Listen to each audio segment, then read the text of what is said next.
नमस्कार महाराष्ट्र, मी माधवी देसाई या बुलेटिनमध्ये आपलं स्वागत। बुलेटिनच्या सुरुवातीलाच एक मोठी बातमी येते। राज्यातल्या 7 कारखान्यांना एनसीडीसीनं कर्ज नाकारलंय। सरकारनं 14 कारखान्यांच्या कर्जाचे प्रस्ताव पाठवलेले होते।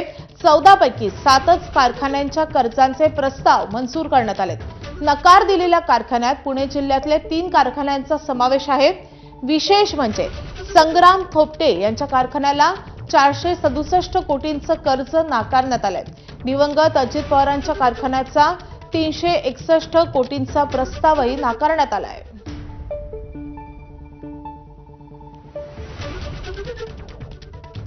तर रावसाहेब दानवे स्वर्गीय अजित पवारांच्या कारखान्यांना कर्जाचा प्रस्ताव हा नाकारण्यात आलेला आहे। सरकारनं 14 कारखान्यांच्या कर्जाचे प्रस्ताव पाठवलेले होते। अनेक बड्या नेत्यांच्या कारखान्यांचा यामध्ये समावेश होता। त्यापैकी काही नेत्यांना दिलासा मिळालेला आहे, मात्र काही जणांना मोठा धक्का बसलेला आहे।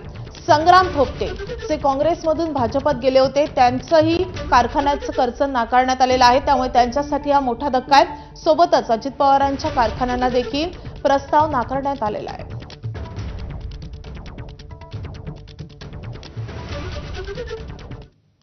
तर या संदर्भात चंद्रशेखर बावनकुळे यांची प्रतिक्रिया आली आहे। शेतकऱ्यांना फायदा व्हावा यासाठी असे निर्णय होत असतात। शेतकऱ्यांचं हित पाहणाऱ्या कारखान्यांना नेहमी सरकारची मदत मिळते, असं बावनकुळे यांनी म्हटलंय। जे कारखाने चालू शकतात, प्रॉफिटमध्ये येऊ शकतात, शेतकऱ्याला न्याय देऊ शकतात, शेतकऱ्याची त्या ठिकाणी शेतकऱ्याला ज्यातून फायदा होईल अशा कारखान्याला मदत करणे ही सरकारची भूमिका आधीपासून राहिली आहे। 40 वर्षापासून भूमिका राहिली आहे।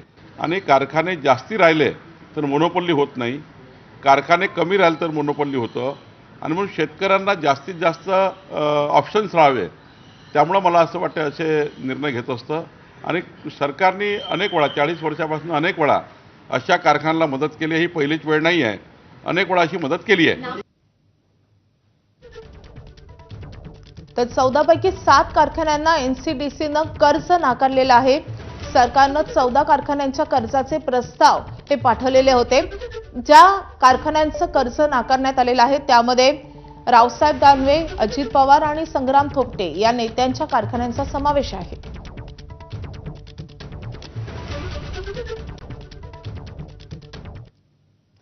या संदर्भात अधिकचे तपशील आपल्याला जाणून घ्यायचे आहेत। आपले प्रतिनिधी मंदार गोंसारी आपल्या सोबत आहेत। मंदार, कुठल्या बड्या नेत्यांना या निर्णयामुळे धक्का बसलेला आहे आणि सत्ताधारी पक्षात गेलेल्या किंवा असलेल्या कोणत्या बड्या नेत्यांना याचा दिलासा मिळालाय? शेतकऱ्यांच्या नावाखाली राज्य सरकारने घेतलेला हा निर्णय पूर्णपणे एक राजकीय खेळी होती। या खेळीच्या माध्यमातून, या निर्णयाच्या माध्यमातून काँग्रेसमधले किंवा महाविकास आघाडीमधले उरले सुरले नेते देखील आपल्याकडे खेचण्याचा भारतीय जनता पक्षाचा या माध्यमातून प्रयत्न होता। आणि या प्रयत्नामध्ये काही अंशी यश आलं, काही अंशी अपयश आलं। ज्या नेत्यांच्या कारखान्यांना कर्ज नाकारण्यात आलंय राष्ट्रीय विकास सहकारी महामंडळाकडून, त्यामध्ये सर्वात प्रमुख नाव आहे ते संग्राम थोपटे यांचं। संग्राम थोपटे त्यांच्या वडिलांपासून काँग्रेसमध्ये आहेत, एक मोठा त्यांचा इतिहास आहे काँग्रेसमधला। मात्र त्यांचा जो राजगड सहकारी साखर कारखाना आहे त्याला 467 कोटी रुपये राज्य सरकारने कर्ज देऊ केल्यामुळं तेवढ्या एकाच कारणासाठी त्यांनी काँग्रेस सोडून भाजपमध्ये प्रवेश केलेला होता। मात्र त्यांच्या कारखान्याला कर्ज देण्यास केंद्र सरकारने एका अर्थाने राष्ट्रीय विकास सहकारी महामंडळाने नकार दिलाय। दुसरं महत्त्वाचं नाव आहे ते अजित पवारांच्या विचारांनी किंवा त्यांच्या समर्थकांकडून चालवला जाणारा श्री छत्रपती सहकारी साखर कारखाना। पृथ्वीराज जाचक हे भारतीय जनता पक्षामध्ये असले तरी अजित पवारांच्या सोबत या कारखान्याच्या सत्तेमध्ये ते आहेत। अजित पवारांच्या विचारांनी हा कारखान्याचं पॅनेल निवडणूक लढवलेली होती, मात्र या कारखान्याला देखील कर्ज नाकारण्यात आलं। तिसरं महत्त्वाचं नाव आहे ते म्हणजे राष्ट्रवादी काँग्रेसचे माजी आमदार अशोक पवार यांच्या ताब्यातील घोडगंगा सहकारी साखर कारखाना। अशोक पवार हे शरद पवारांच्या राष्ट्रवादी काँग्रेसमध्ये होते, मात्र त्यांच्या कारखान्याला कर्ज मिळावं यासाठी त्यांनी अजित पवारांची जुळवून घेतलं होतं. त्यांच्या पत्नीनी जिल्हा परिषदेची काही महिन्यांपूर्वी झालेली निवडणूक घड्याळ्या चिन्हावरती लढवलेली होती, मात्र त्यांचंही अजित पवारांशी जुळवून घेणं हे त्यांना कामी आलं नाही, त्यांच्या कारखान्याला कर्ज मिळालं नाही. आता ज्या नेत्यांच्या कारखान्यांना कर्ज मिळालेली आहेत त्यामध्ये एक मुख्य नाव आहे ते सांगली जिल्ह्यातील क्रांती अग्रणी जी.डी. बापू लाड सहकारी साखर कारखान्याचं. हा कारखाना राष्ट्रवादी काँग्रेस शरद पवार गटाचे जे विधान परिषदेचे आमदार आहेत अरुण लाड यांच्या ताब्यामध्ये आहे आणि त्यांच्या मुलांनी भाजपमध्ये प्रवेश केलेला आहे काही दिवसांपूर्वी. शरद लाड असं त्यांच्या मुलाचं नाव आहे आणि हा प्रवेश देखील राष्ट्रवादीतून भाजपमध्ये हा कर्ज मिळवण्यासाठीच झाला होता. लाड यांच्या प्रयत्नाला मात्र यश आलं. त्यांच्या सहकारी साखर कारखान्याला केंद्र सरकारकडून कर्ज मंजूर करण्यात आले.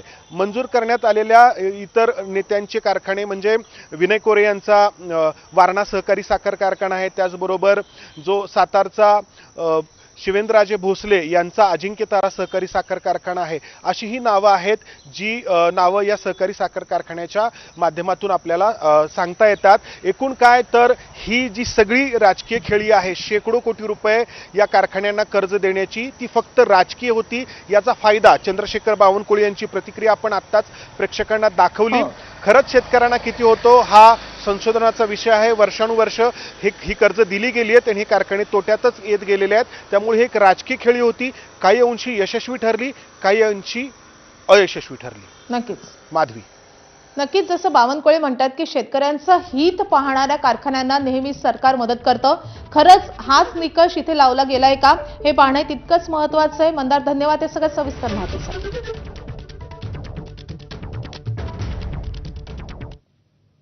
तर कोणत्या 7 कारखान्यांना कर्ज देण्यास नकार देण्यात आलाय आपण ग्राफिक्सच्या माध्यमातून पाहूयात. तर कोणत्या नेत्यांना धक्का बसलाय आपण पाहतोय. रावसाहेब दानवे भाजपचे ज्येष्ठ नेते, त्यांचा रामेश्वर सहकारी साखर कारखाना जालन्यामध्ये प्रस्ताव होता 106 कोटींचा. काँग्रेसमधून भाजपात प्रवेश केलेले बसवराज पाटील, श्री विठ्ठलसाई सहकारी साखर कारखाना मुरुम जिल्हा धाराशिव इथे हा साखर कारखाना होता. कर्जाचा प्रस्ताव होता 72 कोटींचा.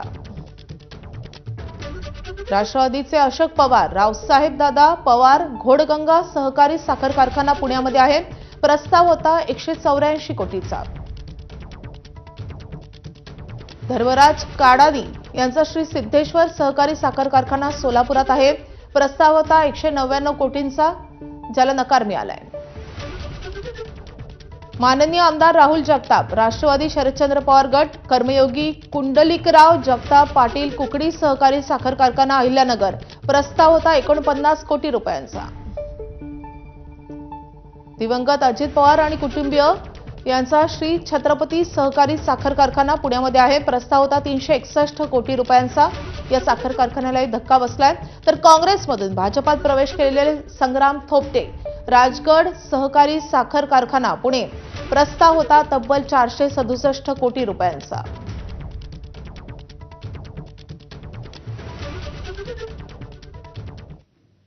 तर कोणत्या कारखान्याचं कर्ज मंजूर झालंय तेही आपण पाहूयात. तर श्री भोगावती सहकारी साखर कारखाना कोल्हापूर, श्री दूधगंगा वेदगंगा सहकारी साखर कारखाना लिमिटेड कोल्हापूर, तात्यासाहेब कोरे वारणा सहकारी साखर कारखाना कोल्हापूर, क्रांती अग्रणी डॉक्टर जी.डी. बापू लाड सहकारी साखर कारखाना सांगली, मुळा सहकारी साखर कारखाना अहिल्यानगर, अजिंक्य तारा सहकारी साखर कारखाना सातारा. तर या साखर कारखान्यांचं कर्ज मंजूर झाले. लोकनेते सुंदररावजी सोळंके सहकारी साखर कारखाना बीड याचंही कर्ज मंजूर झालंय.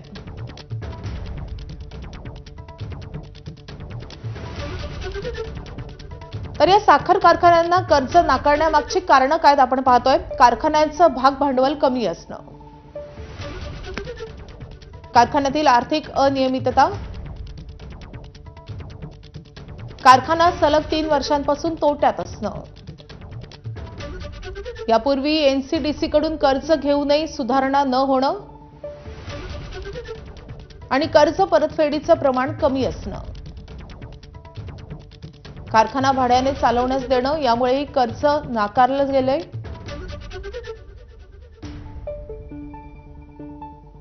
FRP रक्कम आणि शासनाची थकबाकी असणं,